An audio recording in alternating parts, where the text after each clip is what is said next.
See, my surrogate mother was Viola Armstrong. She had a son named Neil. Oh, really? As you know, the story goes, he went down to Antarctica, had a heart attack, stroke combo, and came back. And then there was stuff on the internet, and I had to look at Buzz and ask him, Buzz, what happened down there, Bud? Buzz did say one thing, and it just stuck in my head. It's the way he said it. He just said, we thought out things we shouldn't. And if Buzz saw something, I don't know what it was, but it was enough to give the man a heart attack. So if there are beings down there, I would think these beings never planned on us. They've been there, they came in millions of years ago. They've been under ice for millions of years. I don't think they were expecting us. Let me ask the thing about Buzz Aldrin, that there was this very cryptic tweet that came out during his stay down there. He said, "We have seen the faces of evil and we're all in danger." And this is right before he had his heart attack. And I can tell you, logistically, to do a medical evacuation from the interior of Antarctica is very difficult and very expensive. So something must have majorly gone wrong. To underscore the fact that when the C-130 crew had dropped them off, they disappeared.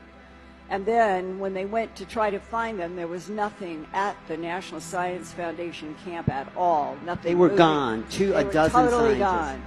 And when they did show up, they had been missing for a couple of weeks. And Brian S. and the C-130 flight crew were then sent back. And they were expecting that they would see this group of scientists out to meet their plane, doing this, yelling something. And he said they were lined up like birds on a wire.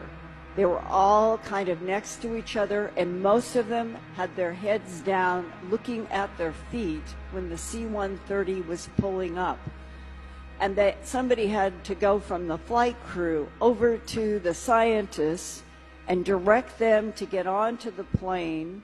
And they talked about how not one single scientist said one word. Most of them walked with their looking down at the ground. Brian said when they got them loaded up, he said to his flight chief, "What in the world? Where have they been?" And the flight chief said, "I don't know. We can't get a word out of them." And during the flight, Brian went and sat down next to one of the scientists, and he said he leaned over and touched the scientist's knee, and the man never looked up. And he said, it was as if we were dealing with 12 or 15 people who had suffered post-traumatic shock syndrome, that they were unnaturally frozen in their position and no speaking, and that they all looked afraid. That one of the SEALs that I have talked to that is not in the video said that as they walked for a mile or 2 miles into these very strange created architectures, they reached a point where something started coming through the walls out into the air. At first, it would go in and out of visibility, and then they realized that their minds were being manipulated. And then when they could see it clearly, and it was coming in and out like a television signal in the air, it appeared to be covered with scales, like an armadillo, the surface of an armadillo.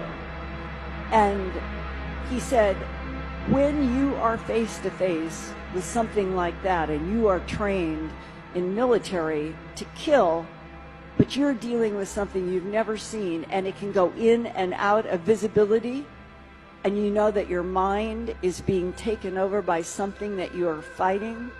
He said that happened in one of those corridors, and that was 2000.